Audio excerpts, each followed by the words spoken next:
लगता मैं धरती फाड़ के प्रकट हो जाता तुम्हारे पास में। और तुमने बुलाया मुझे और कहा क्या दुख हरो द्वारिकानाथ। रास्ते से आ रहा था, लौट गया और जा करके द्वारिका सिंहासन पर विराजमान हुआ, द्वारिका नाथ बना और फिर तुम्हारे पास तुम्हारी लाज बचाने के लिए आया हूँ। सच्चिदानंद भगवान की यही सब तुमने घट घटवासी कृष्ण कह दिया होता, धरातल फाड़ के प्रकट हो जाता। कारण मुझे तुम्हारी सारी बातें याद है। बोले क्या? सच्चिदानंद भगवान की उस समय भगवान कन्हैया ने कहा मेरे हाथ की उंगली मेरे चोट लगी है, तुमने अपनी अरबों खरबों की जलाओ साड़ी को फाड़ के मेरी उंगली में बांधने विलंब नहीं किया था, और सब मुझे याद है। द्रौपदी ने कहा रे हे कन्हैया, अपने उंगली की चोट मात्र सामान्य सी साड़ियों के धागों की तुलना से कर रहे हो। भगवान कहते हैं देवी सावधान हो कि मेरी बात सुनना। बोले क्या? कहा मुझे अगर कोई व्यक्ति मेरे लिए रोज थोड़ी सी मेरी मदद करता है तो मैं ऐसे प्राणी के लिए मौका पा करके अपार मदद उसकी कई गुना ज्यादा मदद करने के लिए तैयार रहता है। बोले सच्चिदानंद भगवान की। द्रौपदी के नेत्र सजल हुए। बोले कन्हैया एक बात बताऊं। बोले क्या? कहा थोड़े से साड़ी के तागे तो कुछ नहीं है तुम्हारे लिए, अच्छा क्या कर सकती हमारे लिए बहन? उस समय द्रौपदी ने कन्हैया से कहा हे कृष्ण सावधान हो सुन लेना। बोले क्या? मैं क्या कर सकती हूँ? क्या कर सकती हो? तो द्रौपदी ने कहा था ए हो अरे यदुवीर यदि आपके जो आवे काम तो कहा चीर दूं अरे चाम एक रेशम के धागे हैं। ये भाव है इसका। कहा ए हो यदुवीर यदि आपके जो आवे काम तो चीर दूं चाम एक रेशम के धागे हैं। और धागे हैं पुराने, इनकी कीमत ही जाने कौन। दुल्हन के जोड़े और दूल्हा के पागे हैं, धागे हैं अभागे जो कि बढ़े नहीं आगे। अभाग्य उन्हीं के जागे जिस कटी उंगली में लागे हैं। कहा धागे हैं भागे अरे इनकी कीमत ही जाने कौन। कोई कीमत नहीं संसार में उस वस्तु की उस व्यक्ति की ही कीमत है इसकी आज इसका संबंध भगवान से हो गया हो, इसका संबंध ठाकुर जी से हो गया। ठाकुर जी से माइनस हुआ न कोई व्यक्ति किसी काम का है, न कोई वस्तु किसी काम की है, न और कुछ कोई किसी काम का है। सब कुछ जिसका ठाकुर जी से जुड़ गया हो उसी के संसार में मान्यता है, वही सार्थक है, वही किसी काम का है। इसलिए आज उस ठाकुर जी की याद ध्यान देगा। आज देवी उत्तरा में कैसे किया पाहि पाहि महायोगी,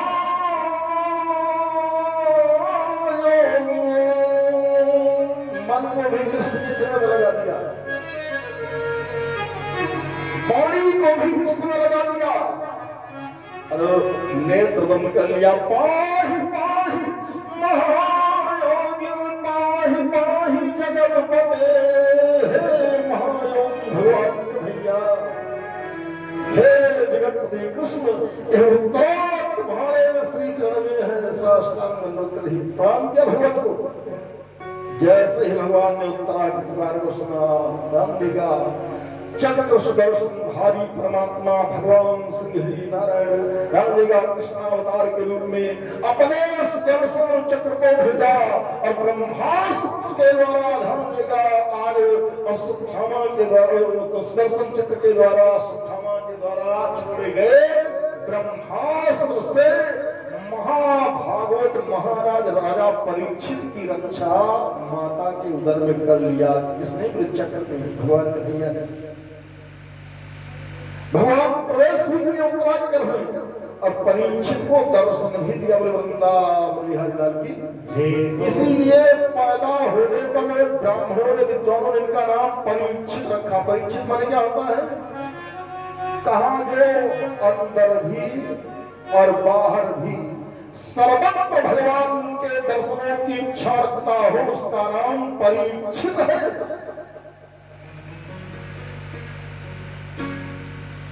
इनका नाम परीक्षित रखा गया।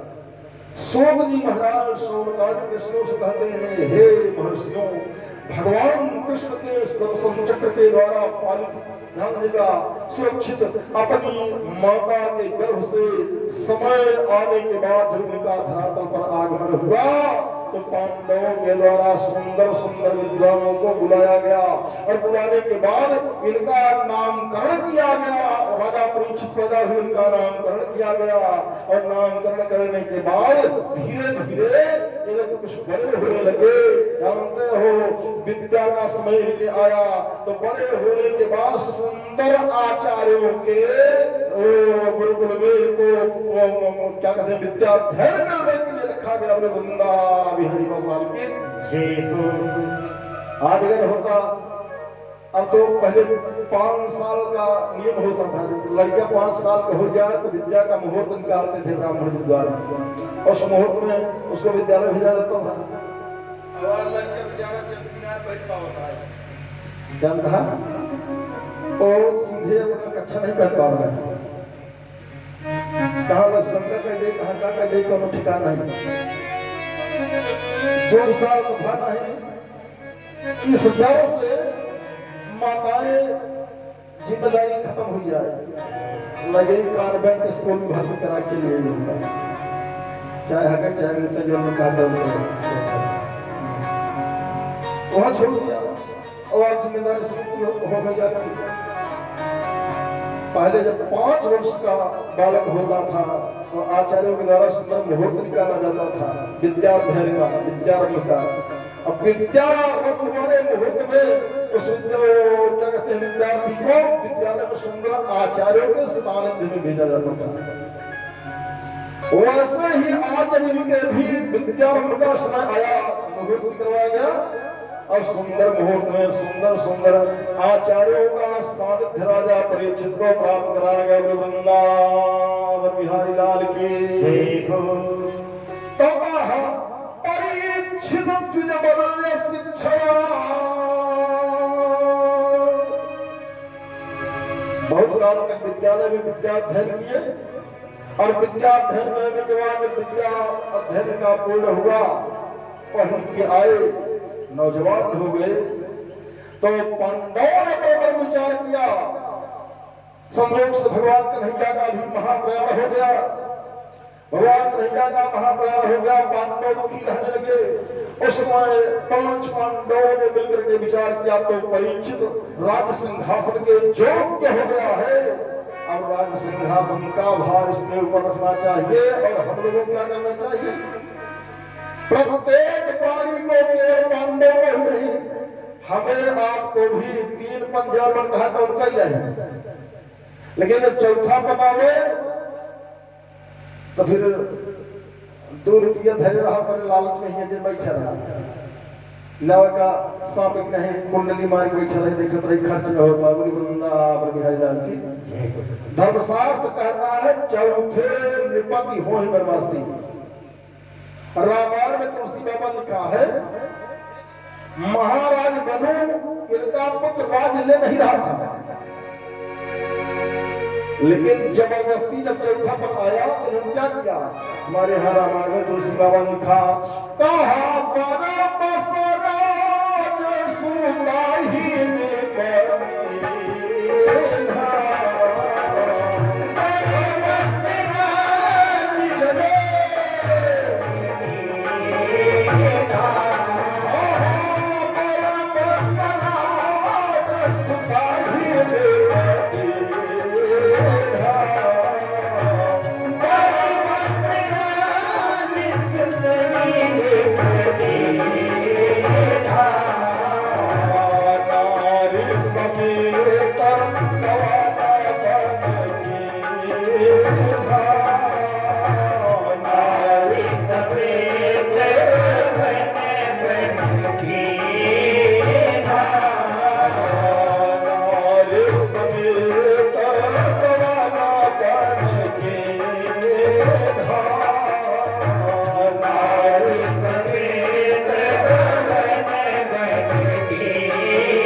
पुत्र राज्य लेना नहीं चाहता है और पिता जबरदस्ती राज सौंप करके धर्मेगा अपने धर्मपत्नी को भी साथ में लिया और जंगल के लिए प्रस्थान किया। बिहारी लाल की जय। महाराज ने कहा जहां यह कथा भागवत की हो रही है उसी स्थान पर महाराज मनु जबरदस्ती अपने पुत्र को राज दे करके उस स्थान पर पहुंचे। कहां पर लिखा है तीरथ पर नए विश्व विख्याता अत पुनीत साधक सिद्ध जाता। माता जी जो हाथी घोड़ा चढ़ावे तो जल्दी चढ़ा के आगे बढ़ा। बोले वृंदावन बिहारी लाल की भगवान का नाम ले श्रीमन नारायण नारायण नारायण श्रीमन नारायण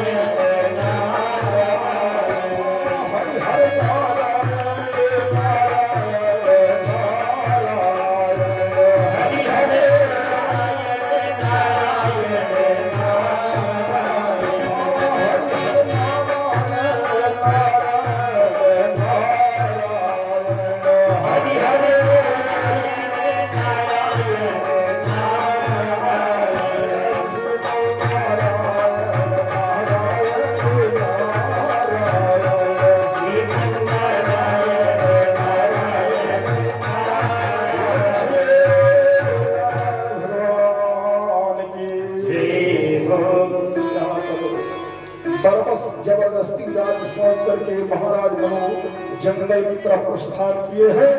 और ध्यान देगा आज यहाँ पांच पांडवों ने विचार किया अब हमारा पुत्र भी राज्य सिंहासन के योग्य हो गया है, इसलिए सुंदर सुंदर आचार्यों को बुलाया और समय आ गया तो राज सिंहासन पर महाराज राजा परीक्षित को अभिषेक किया गया। और बड़े बड़े सुंदर आचार्यों ने सुंदर मंगलिक ग्रंथ पढ़े, वेद पाठ किया और बड़े सुंदर ढंग से इनका राज्याभिषेक किया गया। बोले सच्चिदानंद भगवान की जय।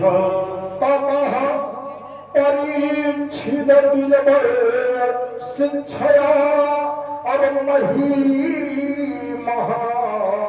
भागवतः ससासः तथैव श्रुत्या अभिजात कोविदः समादृशः विप्रमहदृढस्तथा। आज परीक्षित राजा बन गए और राजा बनने के बाद राज सिंहासन पर बैठ करके राज्य का सारा काम धाम करने लगे। उधर पांडवों का महाप्रयाण हो गया, इधर कलयुग बाबा अप्रत्यक्ष रूप से प्रकट होने का मन बना लिए।